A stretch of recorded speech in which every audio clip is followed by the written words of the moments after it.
Dear students and dear friends, बहुत बहुत स्वागत है अपने चैनल पॉलिटिकल साइंस एसपीएम में। मैं विकास।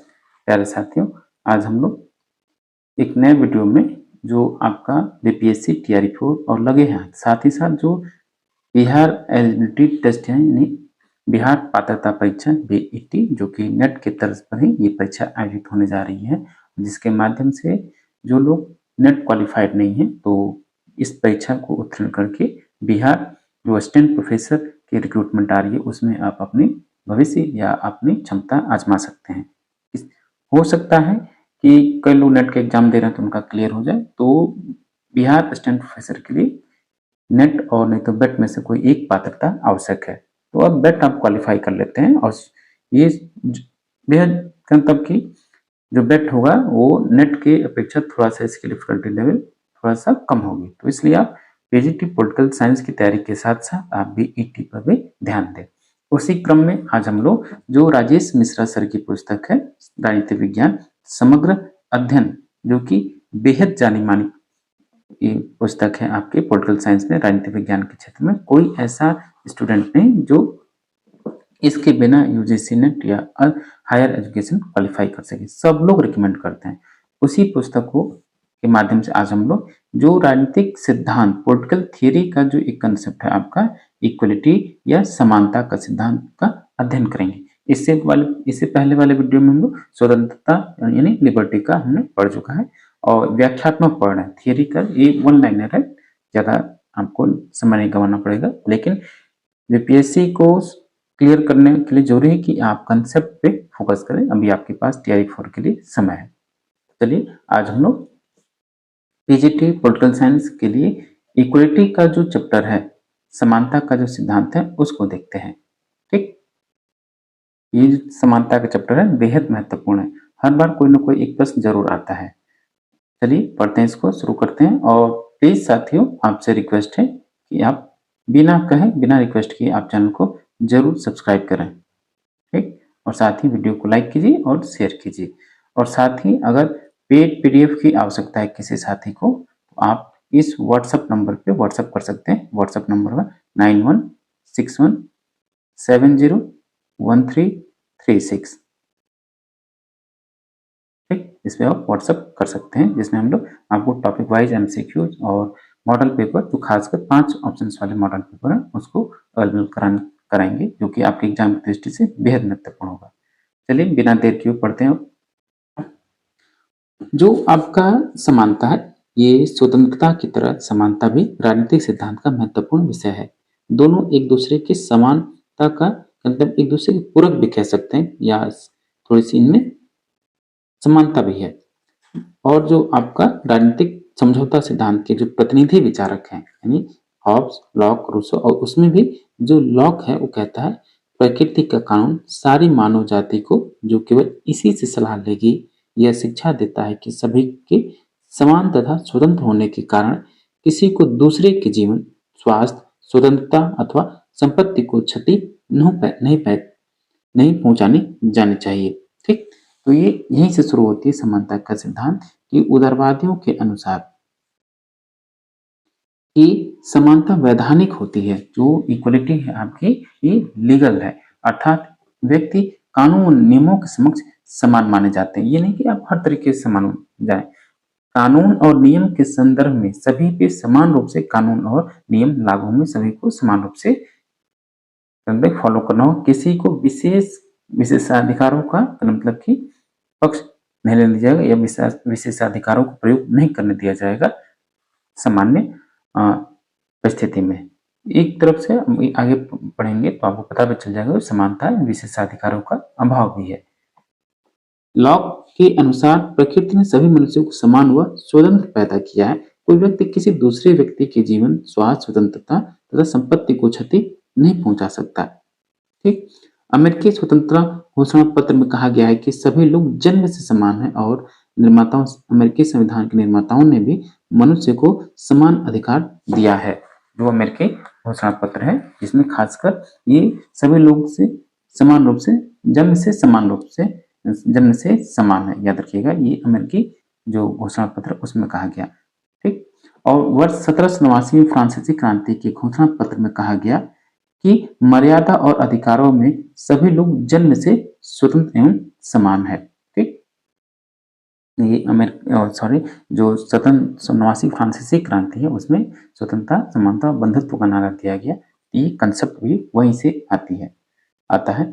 मार्क्सवादियों एवं समाजवादियों ने तात्विक समानता पर बल दिया है। याद रखिएगा, मार्क्सवादियों ने किस पर बल दिया, ये आपको हमेशा याद रखना है कि तात्विक समानता पर बल दिया है, जिसमें रोजगार, अधिकार, संपत्तियों का समानतापूर्ण वितरण एवं राज्य के नियंत्रण पर बल दिया गया है। समानता की संकल्पना यानी कंसेप्ट जो है आधुनिक युग की देन है। जिस प्रकार स्वतंत्रता आधुनिक युग की देन है, उसी प्रकार समानता भी आधुनिक युग की देन है। आधुनिक युग में समानता की संकल्पना को केंद्रीय बनाने का श्रेय रूसो को दिया जाता है। यानी आधुनिक समय में जो इसका सबसे बड़ा पक्षकार हुआ वो हुआ, या इसका समर्थक कौन हुआ, जीन जे रूसो, जो कि सामान्य इच्छा का प्रतिपादक भी है। द इमाइल का पुस्तक का लेखक और द सोशल कॉन्ट्रैक्ट पुस्तक के लेखक भी हैं जीन जे रूसो। अब आइए जरा समझिए कि इसका आशय क्या, अर्थ क्या है। ठीक, समानता चाहिए से संबंधित संकल्पना है, यानी आदर्श से, या ऐसा होना चाहिए, सबको समान रखना चाहिए, सबके साथ समान व्यवहार करना चाहिए, यानी ये आदर्शात्मक परिस्थितियों में बात करता है। ठीक, तथ्यात्मक रूप में समानता नहीं होती है। ठीक, समानता का अर्थ समाज में विशेषाधिकारों एवं विषमताओं को समाप्त करना है। ये आपको कभी नहीं भूलना है, समाज में विशेषाधिकार एवं विषमताओं को समाप्त करना है। जैसे कि भारतीय जो समाज, उसमें वर्ण व्यवस्था के आधार पर भविष्य में क्या बनते गए, तमाम तरह के लोगों के पास विशेषाधिकार हुआ और कई लोगों के पास मतलब कि, और उनकी जो समानता बहुत ही दयनीय होती गई, उनकी सामाजिक स्थिति दयनीय होती गई, और साथ ही तमाम तरह की विषमताएं भी उत्पन्न हुई, जिसके कारण उसी को समाप्त करने का प्रयास करता है समानता का सिद्धांत। इसलिए कहा गया कि समाज में विशेषाधिकारों का अभाव है समानता। अतः समानता का अर्थ है विभेदों का अंत, किसी प्रकार के किसी के साथ विभेद नहीं होना चाहिए, ये समानता का कंसेप्ट है। परंतु समानता का आशय प्रत्येक प्रकार के विभेदों की समाप्ति नहीं, बल्कि अतार्किक विभेदों की समाप्ति है। अतार्किक विभेदों का आशय लिंग, जाति, धर्म के आधार पर किए गए विभेद, अर्थात आप सभी प्रकार के जो विभेद हैं या जो डिफ्रेंसिएशन है या अंतर है, उसकी आप नहीं समाप्त करने की वकालत कर सकते, उनका वकालत करता है समानता की। उन विभेदों या अंतरों का या डिस्क्रिमिनेशन का समाप्त होना चाहिए जो किसी आशय का आशय लिंग के आधार, स्त्री पुरुष के आधार पर, जाति के आधार और धर्म के आधार पर हो। ठीक, अतः समानता का अर्थ है उन विषमताओं को हटाना या समाप्त करना जो समाज द्वारा निर्मित है, न कि प्राकृतिक विषमताओं का अंत करना। यानी समाज ने जो विषमताएं उत्पन्न की उसको समाप्त करना, प्रकृति ने जो असमानता उत्पन्न की उसे नहीं। जैसे कि कोई व्यक्ति गोरा या काला, कोई स्त्री पुरुष, ये प्राकृतिक विषमता है, इसको आप समाप्त नहीं कर सकते। जो समाज ने विषमता उत्पन्न किया उसको समाप्त करने की वकालत करता है समानता। ठीक, समानता का आशय सभी के साथ समान व्यवहार नहीं है, सभी के साथ समान व्यवहार नहीं है। समानता का मतलब तो क्या है, समानता का अर्थ है कि समान लोगों के साथ समान व्यवहार करना, ठीक, असमान लोगों के साथ असमान व्यवहार करना ही समानता है। यानी समानता, सबके साथ समान व्यवहार तो संभव नहीं है, लेकिन समान लोगों में समान व्यवहार और असमान लोगों के साथ असमान व्यवहार, यही समानता का कंसेप्ट है। अभी आप आगे क्लियर हो जाएगा। अतः समानता का समकालीन युग में सबसे सटीक अर्थ अवसर की समता है। ठीक है, समानता है अवसर, यानी किसी भी कार्य को करने के लिए, किसी भी कंपटीशन को बीट करने के लिए, किसी भी अपनी योग्यता के अनुसार, क्षमता के अनुसार किसी पद को प्राप्त करने के लिए सबको समान रूप से अवसर दिए जाएं, यही समानता का मूल भावना है। लास्की के अनुसार, लास्की क्या कहते हैं, हराल्ड जोसेफ लास्की के अनुसार समाज में कोई व्यक्ति इतना ऊंचा न हो पाए कि पड़ोसी अपनी नागरिकता और स्थिति में स्वतः को हीन समझे। यानी आप कोई समाज में इतना ऊंचा या उतना अमीर न हो पाए या इतना मजबूत शक्तिशाली न हो पाए जिससे उसका जो पड़ोसी है या आसपास के लोग हैं उसे अपने को भयभीत या सशंकित समझे या उसे अपने को कमतर समझे और अपने मन में ग्लानि हो। ये बात लास्की का है। ठीक, प्यारे साथियों, मैं आपसे बार बार कह रहा हूँ, अगर टीआरई 4 को आपको टीआरई 4 को क्रैक करना है या उसमें सेलेक्ट होना है, एक सीट अपने लिए सुरक्षित करनी है, तो जरूरी है कि आप अभी से अपनी तैयारी शुरू कर दें। उसी के क्रम में हम लोग राजेश मिश्रा सर की पॉलिटिकल साइंस की पुस्तक को कवर कर रहे हैं। रोज एक वीडियो हम लोग देखेंगे और ऐसे में आपके एग्जाम आने तक लगभग पूरी बुक को हम लोग कवर कर चुके होंगे। देखिएगा, इस बार जो हम लोगों ने पढ़ाया आपको उसमें से 68 क्वेश्चन TRE 3 में मैच हुए हैं और लगभग इसमें से 45 से लेके 50%, कब कब 60% हो जाता है कि 10 का 10 क्वेश्चन आपको इस एग्जाम में मिल जाता है। इसलिए मैंने स्टार्टिंग में ही कहा, कोई सा भी पॉलिटिकल साइंस का स्टूडेंट ये नहीं कह सकता कि मैंने उसके बिना राजेश मिश्रा सर की पुस्तक के बिना नेट क्वालिफाई किया या और हायर एजुकेशन क्वालिफाई किया। ये बेहद जरूरी है, ठीक, बहुत ही कंसाइज या उसको फुटनोट्स के रूप में लिखा गया, जो जरूरी चीजें हैं वही लिखी गई हैं। आप इसको पढ़िए और साथ ही चैनल को जरूर सब्सक्राइब कीजिए ताकि हम लोग को और सपोर्ट मिले और हम लोग आपके लिए बेहतर कर सकें। विभिन्न विचारकों के अनुसार समानता की संकल्पना क्या है? 20वीं शताब्दी में समानता के सबसे बड़े समर्थक आर्य टोनी हुए। इंग्लैंड में असमानता का धर्म व्याप्त है। इनकी रचना इक्वलिटी, यानी ये तो आपको याद रखना कि इक्वलिटी जो पुस्तक है वो किसने लिखी है? तो आर्य टोनी ने लिखी, जो कि 1931 में प्रकाशित हुई। इनकी अन्य रचनाएं कौन कौन सी हैं? The एक्विजिटिव society, religion and the rise of capitalism, education, the socialist policy, ये उनकी पुस्तकें हैं। लेकिन इक्वलिटी बेहद महत्वपूर्ण पुस्तक है और अरिस्टोनी की आपको याद रखना है। एक हॉब्स के लेखन के दौरान इंग्लैंड में समानता के लिए 2 समानांतर आंदोलन चल रहे थे और बेहद महत्वपूर्ण है, ठीक, ये आपको कभी भूलना नहीं, जो आगे हम लोग पढ़ने जा रहे हैं। तो एक था आंदोलन लेवलर्स और एक था डिगर्स। तो लेवलर्स बात करते थे राजनीतिक समानता के समर्थन की बात करते थे और डिगर्स आर्थिक समानता के समर्थन की बात करते थे और इसके नेता थे कौन? लिंस्टले, ठीक। तो हॉब्स के दौरान 2 आंदोलन चले थे समानता के लिए, लेवलर्स और डिगर्स का। लॉक के विचारों में नैतिक समानता की संकल्पना अंतर्निहित है। लॉक ने स्पष्ट कहा कि प्राकृतिक अवस्था में सभी मनुष्य समान थे तथा सभी व्यक्तियों को ईश्वर ने समान अधिकार दिया, ठीक, यानी प्राकृतिक अवस्था में समानता, सभी व्यक्ति मनुष्य समान थे और सभी को प्रकृति ने यानी ईश्वर ने समान अधिकार दिया। लेकिन बाद में संपत्ति के विकास के कारण और जो परिस्थितियां बिगड़ती गई, थोड़ा सा उसमें अंतर हो गया। फिर बेंथम ने पहली बार राजनीतिक समानता का सूत्र प्रस्तुत किया, एक व्यक्ति एक मत, याद रखिएगा, ठीक, ये बार बार पूछा जाता है। 1 मैन 1 वोट का कंसेप्ट किसने दिया? तो बेंथम, जो कि क्या है? उधर उपयुक्तवादी विचारक है, उपयुक्तवाद का जनक, अधिकतम व्यक्तियों के अधिकतम सुख का सिद्धांत का जनक। अब समानता के आयाम क्या है? डायमेंशंस ऑफ इक्वलिटी, ठीक, औपचारिक समानता या निरपेक्ष समानता, फॉर्मल जो आपकी इक्वलिटी है उसी को आप निरपेक्ष समानता भी बोलते हैं। तो शास्त्रीय उदारवादी यानी क्लासिकल लिबरलिज्म और नव उदारवादी विचारक इस समानता का समर्थन करते हैं। किसका? औपचारिक समानता का। औपचारिक समानता के समर्थक कौन हुए? औपचारिक समानता के समर्थक हॉब्स, लॉक, बेंथम, मिल, सभी औपचारिक समानता के समर्थक हैं। औपचारिक समानता में निम्नलिखित प्रकार की समानताओं को शामिल किया जाता है। कौन कौन सी समानता है औपचारिक या फॉर्मल इक्वलिटी में? तो देखिए, एक पहले है नैतिक समानता। समानता का आरंभिक विचार नैतिक समानता के रूप में आया। नैतिक समानता एक आदर्शवादी संकल्पना है, जैसे कि नाम से ही है। नैतिक समानता का आशय सभी व्यक्तियों के साथ समानता का व्यवहार होना चाहिए क्योंकि सभी व्यक्ति ईश्वर की संतान है। तो नैतिकता जैसे नाम है उसी से इसमें नैतिकता भी झलकती है। नैतिक समानता से तात्पर्य है कि सभी व्यक्तियों के साथ समान व्यवहार होना चाहिए क्योंकि ये सभी ईश्वर की संतान है। अगर आप ऐसा मानते हैं तो ये आपकी नैतिक समानता है, नैतिक रूप से आप समानता का समर्थन कर रहे हैं। हॉब्स, लॉक द्वारा वर्णित प्राकृतिक अवस्था में नैतिक समानता विद्यमान थी, ठीक। अब आती है कानूनी या वैधानिक या लीगल इक्वलिटी, ठीक। तो ये वैधानिक समानता का आशय विधि के समक्ष समानता से है, जैसा कि आपका अनुच्छेद 14 है। अतः विधि के समक्ष सभी व्यक्ति समान होंगे।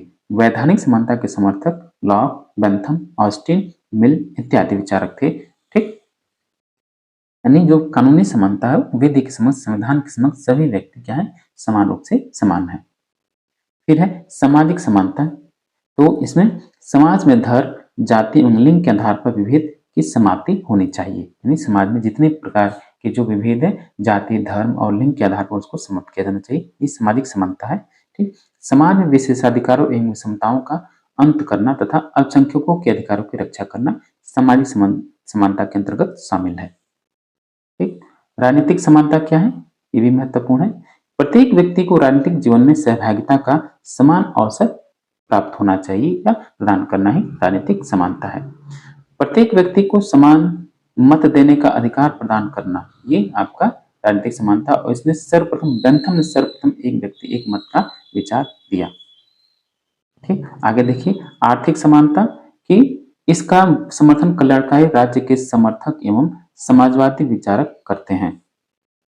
आर्थिक समानता के का समर्थन कौन करता है, समाजवादी विचारक और कल्याणकारी राज्य के जो समर्थक को आर्थिक समानता की वकालत करते हैं। व्यक्तियों को काम का अधिकार प्रदान करना और न्यूनतम आर्थिक आवश्यकताओं की पूर्ति करना आर्थिक समानता के अंतर्गत शामिल है। फिर है लैंगिक समानता, यानी लिंग के आधार पर जेंडर इक्वलिटी की बात करना। पितृसत्तात्मक सत्ता की समाप्ति करना, यानी पितृसत्तात्मक सत्ता की समाप्ति करना का अर्थ ये है कि महिलाओं को अधिक स्वतंत्रता और समानता प्रदान करना। ठीक, क्योंकि जो अधिकतम जो आपका वर्ल्ड है वो पैट्रियार्कल सोसाइटी है। निजी एवं सार्वजनिक जीवन में विभेद की समाप्ति, महिलाओं के घरेलू कार्यों का महत्व स्वीकार करना। ब्रिटेन के वे विचारक जो समाजवादी झुकाव रखते थे उनमें रिचर्ड टॉनी या अरिस्टोनी, जॉर्ज ऑरवेल और रिचर्ड टिटमस प्रमुख थे। फिर अवसर की समानता क्या है कि यह समानता का और इस अवसर की क्षमता, यह समानता का सर्व स्वीकृत आधुनिक रूप है। यानी आधुनिक समानता का सर्व, यानी सभी को स्वीकार किसने किया, किस रूप में किया, सभी ने स्वीकार। तो अवसर की समानता को सर्व स्वीकृत कहा गया आधुनिक समय में। फिर है आपका अवसर की समानता का अभिप्राय, समानों के साथ समान व्यवहार तथा असमानों के साथ असमान व्यवहार से। याद रखिएगा, ये आपको समझना है। अवसर की समता जो है समान व्यक्तियों के साथ समान नियम लागू होंगे और असमान व्यक्तियों के साथ असमान नियम लागू होंगे, वही है अवसर की समता। जैसे कि अवसर की समानता का मूल अभिप्राय आरंभिक स्थिति या मूलभूत रूप में समानता लाना है, प्रत्येक स्थिति में नहीं। यानी जहां से शुरुआत हो वहां समानता लाने का प्रयास करेंगे, ये अवसर की समता है। समानों के साथ समान व्यवहार, मान लीजिए कि 100 मीटर का जो रेस है या उसमें सभी लोग क्या है, समान, उनकी शारीरिक जो क्षमता है समान है। समान व्यक्ति कोई शारीरिक रूप से विक्षिप्त नहीं है, तो वो समान लोग हो गए, उनके साथ एक साथ दौड़ हो गए तो उनमें समानता का अवसर मिल गया। जो शारीरिक रूप से विक्षिप्त लोग हैं, जैसे इसमें जो दिव्यांग लोग होते हैं शारीरिक रूप से, उनका रेस होगा तो यही हो, उनके साथ थोड़ा सर हम क्या करेंगे, थोड़ा उनके साथ हम इसी प्रकार का छोड़ देते हैं, तो हो गए असमानों के साथ असमान व्यवहार। और जो शारीरिक रूप से एकदम स्वस्थ हैं और सामान्य पुरुष लोग हैं या सामान्य जो भी रेस में शामिल होने वाले हैं, तो वो हुए समान के साथ समान व्यवहार। यही है समता की अवसर, समता का अवसर। ठीक, अवसर की समता, सॉरी अवसर की समता। फिर वर्किन ने अवसर की समानता को संसाधनों की समानता के रूप में व्यक्त किया। ये प्रश्न आपसे पूछता है कि किसने संसाधनों की समानता को अवसर की समानता के रूप में व्यक्त किया, तो है चार्ल्स डॉर्किन। ठीक, ये आपको याद रखना है। डॉर्किन के अनुसार आरंभिक स्थिति में लोगों को समान संसाधन दिए जाएंगे, परंतु डॉर्किन शारीरिक रूप से विकलांग लोगों को अन्य लोगों से अधिक सुविधाएं प्रदान करने का समर्थन करते हैं, जिसे डॉर्किन ने पेंशन योजना का नाम दिया। जैसे यही मैं आपसे इससे पहले चर्चा कर रहा था। ये जो है आपका असमान के साथ असमान, ठीक, समानों में समान अवसर और असमान व्यक्तियों के साथ असमान अवसर, ये चीजें लागू होती हैं। यानी समानों के साथ समान व्यवहार और असमान लोगों के साथ असमान व्यवहार, उसी का परिणाम है ये। ठीक, और ये जो इनकी पुस्तक है टेकिंग राइट्स सीरियसली, बेहद महत्वपूर्ण रचना है, बेहद, आपको कभी नहीं भूलना है, मैं भी बता दे रहा हूँ। ठीक, टेकिंग राइट्स सीरियसली किसकी रचना है, चार्ल्स डॉर्किन की। इनकी अन्य रचना लॉज एम्पायर और सॉवरेन वर्च्यू है, लेकिन सबसे महत्वपूर्ण टेकिंग राइट्स सीरियसली है। फिर है जॉन रॉल्स भी अवसर की समता के समर्थक हैं, जो बेहद महत्वपूर्ण विचारक हैं जॉन रॉल्स। ठीक, रॉल्स के अनुसार अवसर की समता का आशय व्यक्तियों को मूलभूत प्राथमिक वस्तुओं को प्रदान करना। जॉन रॉल्स क्या कहते हैं, अवसर की समता का तात्पर्य है कि व्यक्तियों को जो उनकी मूलभूत आवश्यकताएं, जो जरूरी आवश्यकताएं, उनको प्राप्त होना चाहिए, प्रदान होना चाहिए, प्रदान करना चाहिए। अब अवसर की समता का व्यवहारिक पक्ष क्या है? तो सकारात्मक क्रिया अफर्मेटिव एक्शंस होने चाहिए। जैसे यह व्यवस्था अमेरिका में प्रचलित है जिसके द्वारा अश्वेतों के सामाजिक, आर्थिक एवं शैक्षिक उत्थान के लिए सरकार विश्वविद्यालय द्वारा कुछ विशेष उपाय एवं प्रबंध किए जाते हैं। ठीक, सकारात्मक क्रिया के अंतर्गत अमेरिका में विश्वविद्यालयों में अश्वेतों के लिए कम अंकों पर प्रवेश दिया जाता है। अश्वेतों के लिए सीट आरक्षित कर दी गई है, जैसे कि भारत में है। जो सामाजिक जो रूप से सामाजिक और आर्थिक रूप से जो पिछड़े लोग हैं उनको हम आरक्षण देते हैं, वही है ये। ठीक, अफर्मेटिव एक्शन। भारत में अवसर की समता, देखिए वही आ गया कि भारतीय संविधान में अवसर की समानता को संरक्षणात्मक भेद या रिजर्व डिस्क्रिमिनेशन या विधि के समक्ष समान संरक्षण की संज्ञा भी दी जाती है। इसके अंतर्गत पिछड़े वर्ग के लोगों को सेवाओं में आरक्षण प्रदान किया जाता है। यह विभेद संरक्षणात्मक है क्योंकि समाज के वंचित वर्गों के संरक्षण एवं उत्थान के लिए विभेद आवश्यक है। ठीक, यही अफर्मेटिव एक्शन है। फिर परिणामों की समानता या परिस्थितियों की समानता से क्या तात्पर्य है? ठीक, तो परिणामों की समानता का समर्थन मार्क्सवादी विचारक करते हैं। जैसे कि परिणामों की समानता का आशय सभी व्यक्तियों की आर्थिक स्थिति को समान बना देना है। ठीक, परिणामों की समानता के अंतर्गत मार्क्सवादियों ने समाज से सामाजिक एवं आर्थिक विषमता को पूर्ण रूप से समाप्त करने का नारा दिया। पूंजीवादी व्यवस्था की समाप्ति के बाद ही वास्तविक समानता स्थापित होगी, ये मार्क्सवादी विचारधारा का मानना है। फिर परिणामों की समानता की आलोचना। ठीक, जैसे मिल्वन जलास ने अपनी पुस्तक द न्यू क्लास में कहा कि समाजवादी समाज में समानता केवल एक दिखावा मात्र है। वास्तविक रूप में पार्टी के मुट्ठीभर पदाधिकारियों ने व्यवस्था पर नियंत्रण कर रखा है। जेम्स बर्नहाइम ने अपनी पुस्तक द मैनेजरियल रेवोल्यूशन, ये बेहद महत्वपूर्ण पुस्तक है। जो भी हम पुस्तक बता रहे हैं जो महत्वपूर्ण है, आप जरा उनको नोट करते रहिए। ठीक, द मैनेजरियल रेवोल्यूशन 1941 जेम्स बर्नहाइम की पुस्तक है। में उसने प्रबंधकीय क्रांति की चर्चा करते हुए आधुनिक समाज को उत्तर औद्योगिक समाज की संज्ञा दी। उनके अनुसार आधुनिक समाज में व्यवसायी और तकनीकी विशेषज्ञ महत्वपूर्ण भूमिका का निर्वाह कर रहे हैं, इसलिए न तो पूंजीपति प्रधान और न ही सर्वहारा वर्ग। प्यारे साथियों, फिर से मैं रिक्वेस्ट करूंगा कि अगर आप बीपीएससी टीआरई 4 के एस्पिरेंट हैं, ठीक, तो आप ध्यान से एक बात सुन लीजिए। अगर आपको सिलेक्शन लेना है इस बार, आपको एकदम दोगुनी तीन गुनी मेहनत करनी होगी, क्योंकि इस बार जो एस्टेट जो लोग क्वालिफाई हैं उनकी संख्या ज्यादा है। ठीक, इसलिए अभी से आप लग जाइए। आप ये नहीं कि जब नोटिफिकेशन रिलीज होगा या एग्जाम डेट क्लियर होगा तभी हम पढ़ेंगे, ऐसा नहीं, तब आप एकदम पीछे रह जाएंगे। अगर आगे निकलना है तो आप अभी से थोड़ा थोड़ा पढ़ते रहिए, अपनी कैपेसिटी बढ़ाते रहिए। ये सरकारी नौकरी है एकदम, मतलब आप देखिए ना कितने लोग बेचैन है सरकारी नौकरी की। अगर आपको सरकारी नौकरी पाना है तो आपको करना औरों से हट के, अलग हट के आपको पढ़ना होगा और कुछ समय के लिए आपको मतलब कि कुछ चीजों का त्याग करना होगा। तो कीजिए, जरूर आपको फल मिलेगा, लाभ मिलेगा, और उसमें हम लोग आपके साथ हैं। तमाम तरह के मॉडल पेपर हम लोग तैयार करें जो कि 5 ऑप्शंस पर आधारित हैं। ठीक, और जो टीआरई 1, टीआरई 2 और टीआरई 3 में बहुत से लोगों को मतलब कि इसका लाभ मिला है, बहुत से लोगों को, तो आप भी इसमें शामिल रहिए। ठीक, तो विभिन्न विचारधाराओं के अनुसार समानता का अर्थ क्या है? तो शास्त्रीय उदारवादी या परंपरागत उदारवादी क्या कहते हैं इसके बारे में? ये समानता को वैधानिक या औपचारिक या राजनीतिक समानता के रूप में स्वीकार करते हैं। यानी इस समानता को लीगल, देखिए समानता को हम वैधानिक भी बोल रहे हैं और औपचारिक और राजनीतिक समानता भी बोल रहे हैं। ठीक, ये उदारवादी इसका स्वीकार करते हैं। और मार्क्सवादी किस रूप में स्वीकार करते हैं समानता को? ये समानता को परिणामों की समान या परिस्थितियों की समानता के रूप में स्वीकार करते हैं। ठीक, ये मूल रूप में समानता को आर्थिक समानता के रूप में मानते हैं। इनके अनुसार आर्थिक समानता के अभाव में राजनीतिक एवं वैधानिक समानता निरर्थक है। इनका मानना है कि राजनीतिक और वैधानिक समानता के लिए जरूरी है कि व्यक्ति को आर्थिक समानता प्राप्त हो। फिर अब देखिए सकारात्मक उदारवादी या कल्याणकारी राज्य के समर्थक क्या कहते हैं। उदारवादी, सकारात्मक उदारवाद, सकारात्मक स्वतंत्रता और सकारात्मक समानता और कल्याणकारी राज्य, वेलफेयर स्टेट, ये आसपास एकदम गुथे हुए हैं। ठीक, सभी एक दूसरे से, सकारात्मक उदारवादी कल्याणकारी राज्य से समर्थन समर्थित विचारधारा है। इनके अनुसार समानता का आशय अवसर की समानता से है। अवसर की समानता के अंतर्गत वैधानिक, आर्थिक व राजनीतिक सभी तरह की समानता शामिल है। फिर है समानता की समुदायवादी संकल्पना। माइकल वॉल्जर ने जटिल समानता कॉम्प्लेक्स इक्वलिटी का विचार दिया। ठीक, माइकल वॉल्जर जटिल या कॉम्प्लेक्स इक्वलिटी के समर्थक हैं।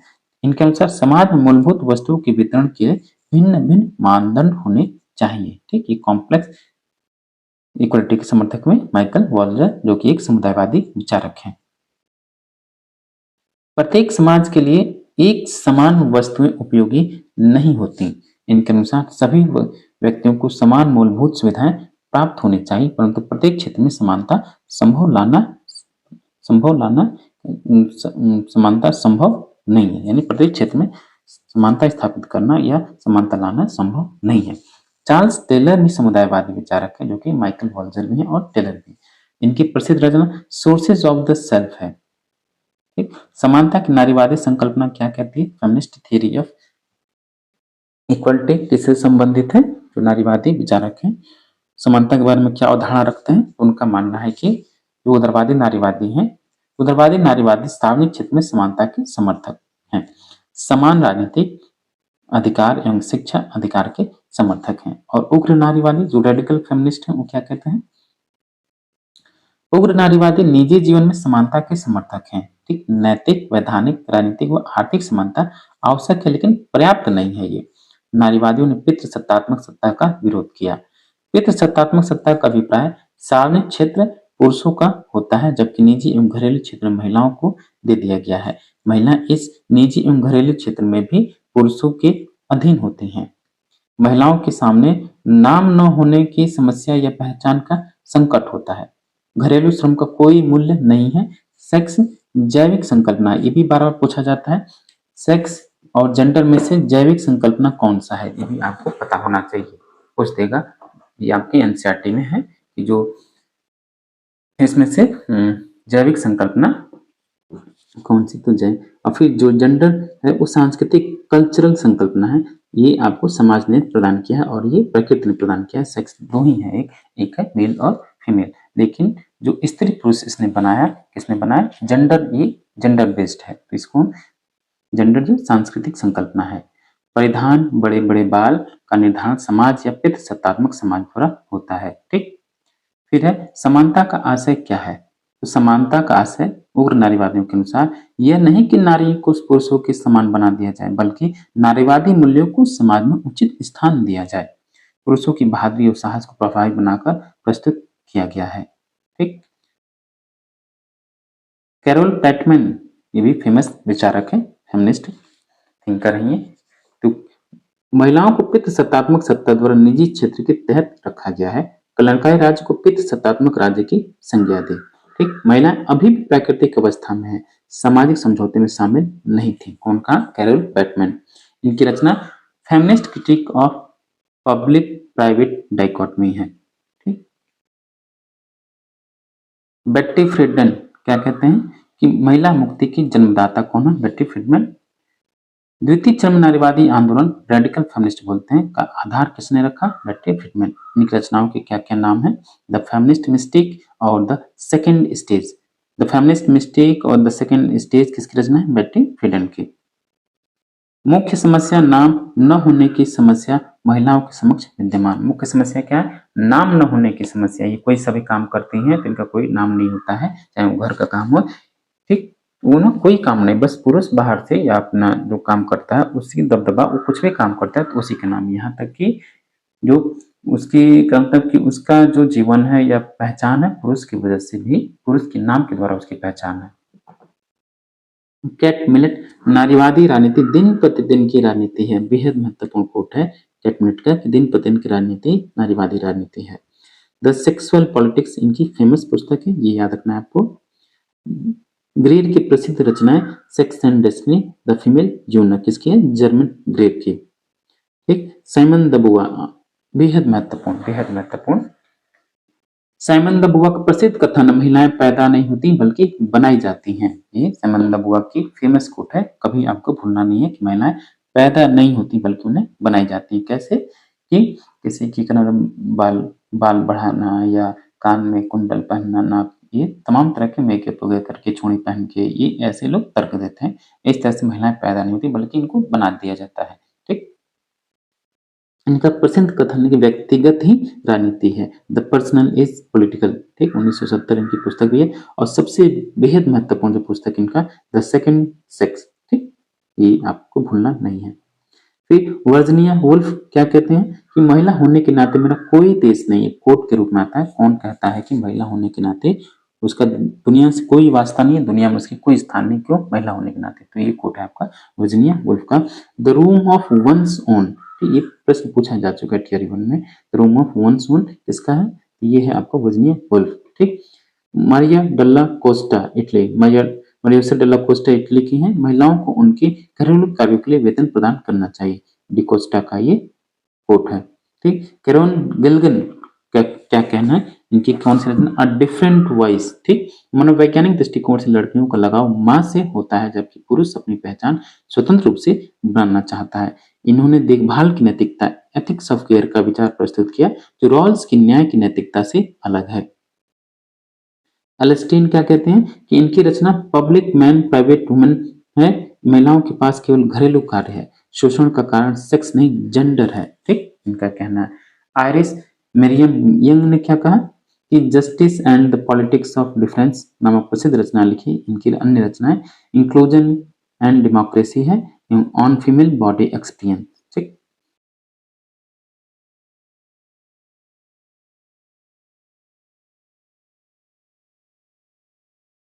कोहेन ने रिक्यूजिंग जस्टिस एंड इक्वलिटी नामक रचना लिखी तथा इन्होंने रॉल्स के न्याय सिद्धांत की आलोचना की। अमेरिकन ओकिन की प्रसिद्ध रचना justice gender and the family, ये भी फेमस बुक है, बार बार आपसे पूछी जाती है। Justice gender and the family Okin की रचना है। अब आइए जरा देखिए बहुसंस्कृतिवादी समानता की संकल्पना क्या है। भीगू पारेख एवं किमलिका इसके मान्यताकार है। ये प्रश्न आपका किमलिका से जो संस्कृत मल्टीकल्चरलिज्म है उससे, यानी बहुसंस्कृतिवाद से प्रश्न आया था टीआरई 3 में। किमलिका इसके मान्यताकार है। विषमता केवल आर्थिक नहीं होती बल्कि सांस्कृतिक भी होती है।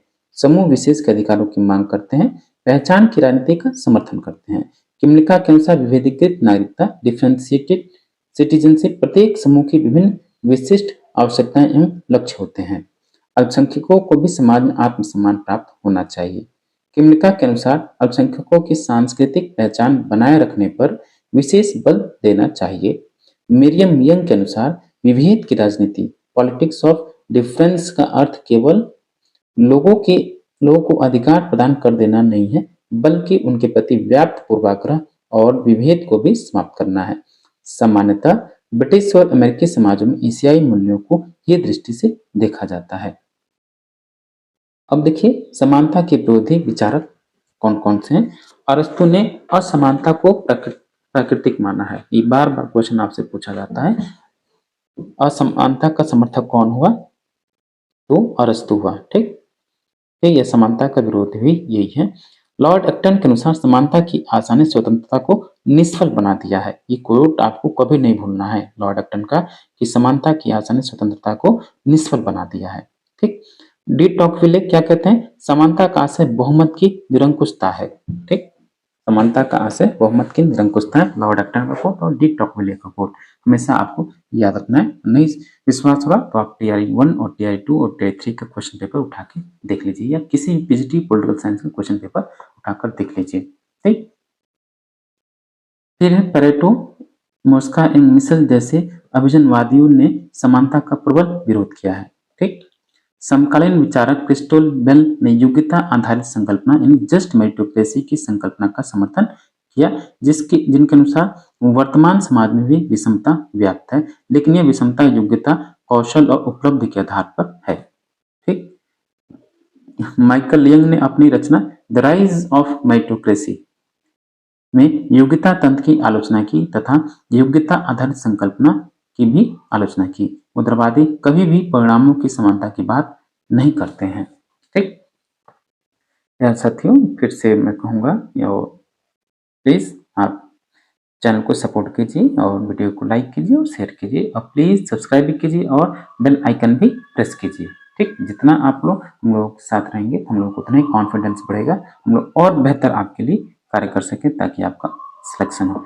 साथ ही अगर टेरी 4 की तैयारी करें उसके साथ साथ आप बीईटी की भी तैयारी करें ताकि आप अगर क्वालिफाई हो जाए तो असिस्टेंट प्रोफेसर में भी आप एग्जाम दे सकें और पूरी प्रयास करें कि आप असिस्टेंट प्रोफेसर भी बन सकें।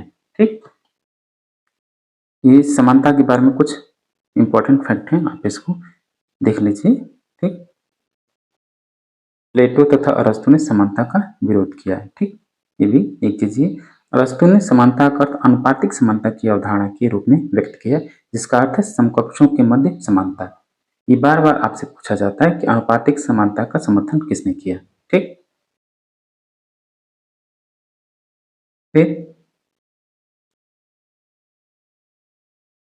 ये आप वीडियो पॉज करके देख लीजिएगा, नोट इसको चाहे तो आप नोट भी कर सकते हैं बतौर नोट्स के तौर पे। ठीक, आप कोई भी दिक्कत हो, ये देखिए कोड जो है आपका बार बार पूछा जाता है। एक तो Lord Acton, D Topley, Fridman, Michel और पेरेटो के अनुसार स्वतंत्रता और समानता परस्पर विरोधी है। ये पूछा जाता है आपसे कौन कौन से विचारक कहते हैं या कौन से विचारक इस बात का समर्थन करता है कि स्वतंत्रता और समानता एक दूसरे के विरोधी हैं। ठीक, तो कौन, ये लोग हो गए। लॉर्ड एक्टन के अनुसार समानता की उत्कृष्ट अभिलाषा के कारण स्वतंत्रता की आशा ही व्यर्थ हो गई है। ठीक, एक ये चीज।